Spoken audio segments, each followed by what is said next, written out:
बहुत समय पहले की बात है। एक नदी के किनारे एक बौद्ध भिक्षु अपनी कुटिया बनाकर रहा करते थे। उनके पास दूर दूर से शिक्षा ग्रहण करने के लिए बहुत सारे बच्चे आया करते थे। एक बार की बात है, वो बौद्ध भिक्षु अपने सभी शिष्यों को चुप रहने की अद्भुत शक्तियों के बारे में बता रहे थे। वो उन्हें बता रहे थे कि चुप रहकर मनुष्य जो चाहे वो कर सकता है, लेकिन आज के युग में चुप रहना कोई भी नहीं चाहता है। सब एक दूसरे को सुनाने में लगे रहते हैं। कोई पूछे या ना पूछे राय देने के लिए आ जाते हैं, और कई बार तो व्यक्ति अपने अधिक बोलने के कारण ऐसी ऐसी मुसीबतों में फंस जाता है कि फिर वो वहां से कभी निकल ही नहीं पाता है। इसीलिए वो बौद्ध भिक्षु अपने सभी शिष्यों से कह रहे थे कि हमें कम बोलना चाहिए। भगवान ने हमें 2 कान और 1 मुंह इसीलिए दिया है ताकि हम सुने ज्यादा और बोले कम, और असल में यही प्रकृति का नियम भी है। फिर वो बौद्ध भिक्षु अपने सभी शिष्यों से कहते हैं कि बेटा, इस संसार में जिस भी वस्तु की अधिकता है उसकी कीमत उतनी ही कम है, और जो वस्तु बहुत ही कम मात्रा में है उसकी कीमत उतनी ही ज्यादा है। और यही बात हमारी जुबान पर भी लागू होती है। हम जितना कम बोलते हैं, लोग हमारी बात को उतना ही ध्यान से सुनते हैं और हमारी बातों को मानते भी हैं। बौद्ध भिक्षु की बातें सुनकर उनमें से एक शिष्य खड़ा होता है और बोलता है कि हे गुरुदेव, अगर हम कम बोलेंगे तो हम सामने वाले को हमारी बातें कैसे समझा पाएंगे। मान लो मुझे कुछ घटनाक्रम के बारे में समझाना है, तो जब तक मैं उस घटनाक्रम का पूरा वर्णन नहीं करूंगा तो मैं सामने वाले को कैसे समझा पाऊंगा। उस घटनाक्रम को समझाने के लिए मुझे कुछ तो बोलना पड़ेगा। फिर मैं उस घटनाक्रम को कम समय में कैसे बोलूंगा, और यदि मैंने आधी अधूरी बात बताई तो वो लोग मेरी बात पे विश्वास करना छोड़ देंगे, और ये भी हो सकता है कि वो मेरी बात का कुछ गलत मतलब निकाल ले, तो फिर मेरे को ही दोष मिलेगा। और अक्सर मैंने देखा है कि जब झगड़ा होता है तो जो इंसान कम बोलता है उसे लोग कमजोर समझते हैं, डरपोक समझते हैं। तो वहां पर हमें चुप क्यों रहना चाहिए। शिष्य की बात सुनकर बौद्ध भिक्षु मुस्कुराते हैं और कहते हैं कि मैं तुम्हें एक कहानी सुनाता हूं। उसको सुनने के बाद तुम्हें अपने सारे सवालों का जवाब मिल जाएगा। बहुत समय पहले की बात है। एक नगर के राजा अपने नगर में घोषणा करवाता है कि यदि कोई इंसान मुझे अपने दिल की बात कहेगा तो मैं उसे एक सोने की मोहर दूंगा। जैसे उस राजा ने सोने की मोहर देने की घोषणा की तो वो बात आग की तरह पूरे नगर में फैल गई कि जो भी राजा को दिल की बात बताएगा, राजा उसे सोने की एक मोहर देंगे। धीरे धीरे ये बात आसपास के सभी इलाकों में फैल गई। जो बड़े बड़े पंडित थे, जो बड़े बड़े साधु महात्मा थे, ज्ञानी थे, वे लोग सारे राज दरबार में पहुंच गए और राजा को नई नई बातें बताने लगे। उन्हें बताने लगे कि राजा के मन में क्या चल रहा है, और राजा उन सब की बात सुनता और आखिर में यही कहता कि नहीं, ये बात मेरे मन में नहीं चल रही है, ये मेरे दिल की बात नहीं है। वहां पर बहुत सारे ज्ञानी साधु आए। सभी ने अलग अलग तरीके अपनाकर उनके मन की बात बताई, लेकिन राजा उनकी बात सुनने के बाद यही कहता कि नहीं, ये मेरे मन की बात नहीं है। उसी नगर के अंदर एक बहुत ही गरीब ब्राह्मण रहता था। तो एक दिन उसकी पत्नी उससे बोलती है कि आप यहाँ बैठे बैठे क्या कर रहे हो। राजा तो दरबार में सोने की मोहरें बांट रहा है और यहाँ पर आप मजे से बैठे हो। आप भी तो जाओ और राजा को बात बताओ ताकि राजा भी आपको सोने की मोहर दे। अपनी पत्नी की बात सुनकर ब्राह्मण कहता है कि तू पागल है क्या। ये काम तो बड़े बड़े ज्ञानी महात्माओं का है, जिन्होंने दुनिया का बहुत सारा ज्ञान अर्जित कर रखा है। ये काम उनका है, और उन्हीं की बात सुनकर राजा उनको मोहर देता है। मुझे तो कुछ भी नहीं आता है, तो भला वो मुझे मोहर क्यों देंगे। ये सुनकर वो ब्राह्मणी अपनी पति से कहती है कि आप वहां जाकर बस एक काम करना, आप राज दरबार में पहुंचकर वहां बैठ जाना, और जब राजा की नजरें आपसे मिले तो आप पूर्व की तरफ अंगुली कर देना। मुझे पता है अगर राजा समझदार होगा तो वो सबके मुंह बंद करके आपको मोहर दे देंगे। ये बात सुनने के बाद ब्राह्मण राज दरबार में पहुंच जाता है। जैसे ही उस राजा की नजरें उस ब्राह्मण पर पड़ती है तो वो पूर्व की तरफ अंगुली दिखाता है। जैसे उस राजा की नजर उस ब्राह्मण पर पड़ती है तो राजा तुरंत अपने मंत्री को आदेश देता है कि इस ब्राह्मण को एक सोने की मोहर दे दी जाए। ये सब देखकर वहां पर बैठे बड़े बड़े ज्ञानी महात्माओं को, पंडितों को बड़ा हर्ष हुआ। वो ये सोचकर परेशान हो गए कि इस ब्राह्मण ने सिर्फ एक अंगुली की है और उसे एक मोहर मिल गई। इसके बाद मोहर को लेकर ब्राह्मण अपने घर आ गया और अपनी पत्नी को लाकर वो मोहर दे दी और अपनी पत्नी से कहा कि आज तो राजा ने सबसे पहले मुझे ही मोहर दी है और मैंने तो सिर्फ उनको एक अंगुली दिखाई है, लेकिन मुझे ये समझ नहीं आ रहा है कि आखिर राजा मेरी अंगुली के इशारे से क्या समझा।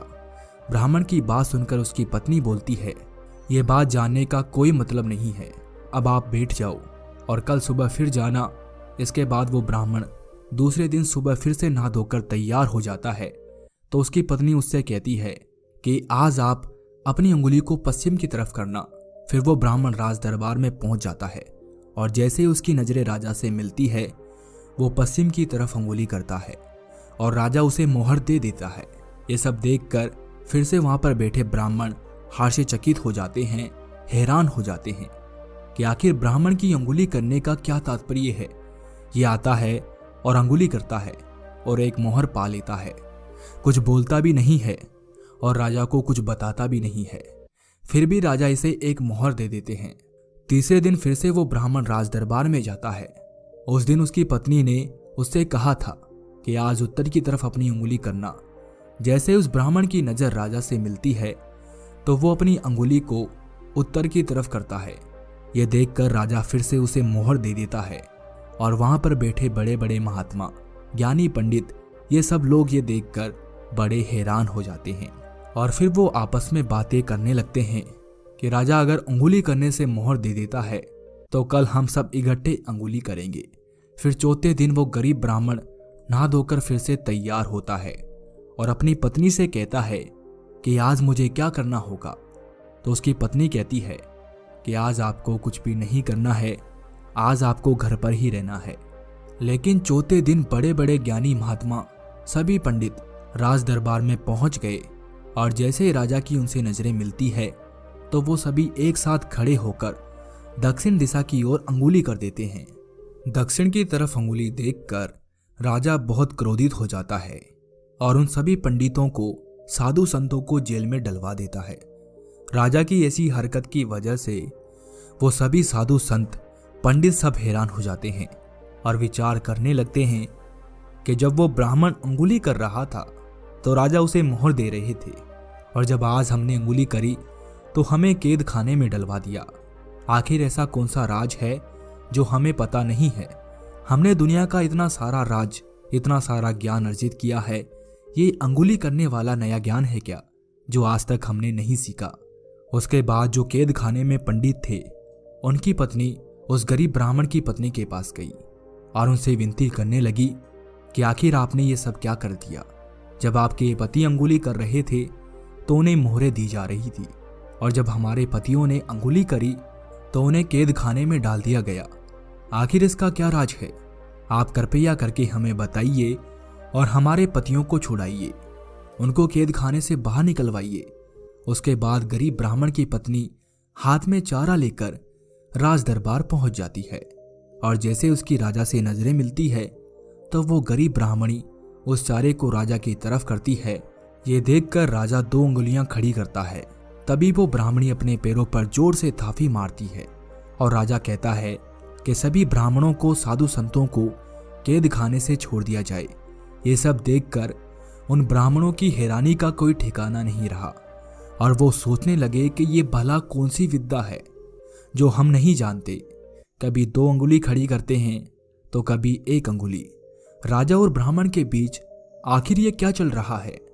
तभी वो सभी ब्राह्मण, साधु संत उस गरीब ब्राह्मण के पास जाते हैं और वो सभी उनके चरणों में गिर जाते हैं और उससे कहते हैं कि भला ये कौन सी विद्या है जो हम नहीं जानते।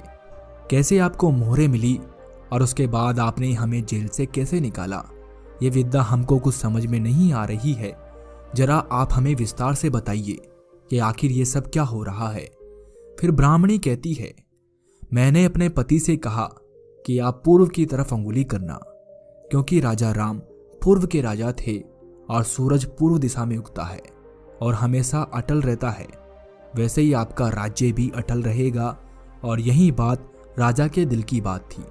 इसीलिए मेरे पति को मोहरें दी गई और दूसरे दिन जब मेरे पति आए तो उन्होंने पश्चिम की तरफ अंगुली करके ये बताना चाहा कि सूरज के उगने से लेकर ढलने तक के बीच आपका ही राज्य रहेगा। इसीलिए राजा ने मेरे पति को मोहरे दी। तीसरे दिन जब मेरे पति आए तो उन्होंने उत्तर की तरफ अंगुली की कि जैसे राजा राम का उत्तर का राज्य अटल है, वैसे ही आपका राज्य भी अटल रहेगा। इसीलिए मेरे पति को मोहरे दी गई। और चौथे दिन आप लोगों ने खड़े होकर एक साथ दक्षिण में उंगली की। इधर तो राजा रावण का राज्य था और रावण को मार दिया गया था, उसका राज्य उसे छीन लिया गया था, उसकी लंका को जला दिया गया था। इसीलिए राजा को यह गलत संदेश मिला और उसने आप सभी को कैद खाने में डलवा दिया। ये सुनकर ब्राह्मण कहते हैं, तो फिर आपने हमें कैसे निकाला? फिर वो ब्राह्मणी बताती है कि मैं अपने हाथ में चारा लेकर गई थी। उसके माध्यम से मैं राजा को ये बताना चाहती थी कि जो ये कैद खाने में बैठे हैं वो खड़ खाने वाले हैं, वो जानवर से ज्यादा कुछ भी नहीं है। तभी राजा ने 2 उंगलियां खड़ी करी कि अगर वो जानवर हैं तो उनके सींग क्यों नहीं है। तो मैंने अपने पैर पर थापी दी और मैंने समझाना चाहा कि कोई सींग वाले जानवर होते हैं तो कोई बिना सींग वाले होते हैं। इसीलिए राजा ने आप सबको बाहर निकाल दिया।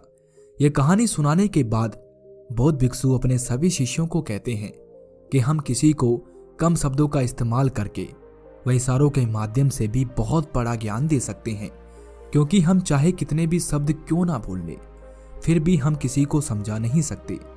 बुद्धिमान व्यक्ति आपके इशारों की बात को समझ जाता है और बुद्धिहीन व्यक्ति के सामने आप कितना भी चीख लो, चिल्ला लो, फिर भी वो आपकी बातों को नहीं समझेगा। जिस व्यक्ति को हम कुछ ज्ञान दे रहे होते हैं उस व्यक्ति को भी ज्ञान लेने की इच्छा होनी चाहिए, तभी हमारे ज्ञान देने का मकसद सफल हो पाता है। यदि अगला व्यक्ति हमारे ज्ञान को समझ ही नहीं पा रहा है तो फिर उसको ज्ञान देना ना देना बराबर है, उसको कोई मतलब नहीं है ज्ञान देने का। वो एक जानवर की भांति है। जिस व्यक्ति को भोजन की भूख नहीं है हम उसको जबरदस्ती भोजन नहीं खिला सकते, और अगर हम उसको जबरदस्ती भोजन खिलाएंगे तो उसमें भोजन ही व्यर्थ होगा, वो ही खराब जाएगा। इसके बाद गुरुदेव अपने सभी शिष्यों से कहते हैं कि हर इंसान को इन 5 परिस्थितियों में 5 स्थितियों में चुप रहना चाहिए, और इन 5 जगहों पर जो इंसान कम बोलता है या फिर बोलता ही नहीं है वो इंसान हर मुसीबत से, हर परेशानी से बच जाता है और लोग उसे अलग ही नजर से देखते हैं। सब उसे ज्ञानी व्यक्ति के रूप में जानते हैं। पहली परिस्थिति वो जब तुम्हें लगे कि कोई व्यक्ति तुम्हारी भावनाओं को तुम्हारे शब्दों से नहीं समझ पा रहा है। ऐसी परिस्थिति में इंसान का चुप रहना ही बेहतर है। अक्सर हम लोग बिना सोचे समझे दूसरों को अपने दुख और परेशानी बताना शुरू करते हैं, लेकिन हमारे आसपास रहने वाले लोगों को इससे कोई मतलब नहीं होता है। हर इंसान को केवल खुद से मतलब होता है। 1 बार या 2 बार इंसान आपके दुख या फिर तकलीफों को जरूर सुन लेगा, लेकिन इसके बाद वो तुमसे दूर भागना शुरू कर देगा, क्योंकि कोई भी व्यक्ति दुखी इंसान के साथ रहना पसंद नहीं करता है। इसीलिए अपने परिवार वालों, अपने कुछ खास रिश्तेदारों के अलावा किसी और को अपनी परिस्थिति नहीं बतानी चाहिए, और किसी दूसरे के सामने हमें कुछ भी नहीं बोलना चाहिए, क्योंकि कई बार हम दूसरों के सामने मजाक का पात्र बन जाते हैं। जब तुम्हें ये पता नहीं हो कि किसी विशेष मौके पर क्या बोलना है या किसी घटना के बारे में तुम्हें आधा अधूरा ज्ञान हो, तो ऐसे मौके पर हमें कुछ भी नहीं बोलना चाहिए, वहां हमेशा चुप रहना चाहिए। अक्सर व्यक्ति अपने आधे अधूरे ज्ञान के साथ बोलना शुरू कर देता है तो वो हंसी का पात्र बन जाता है। ऐसे व्यक्ति को लोग गंभीरता से नहीं लेते हैं।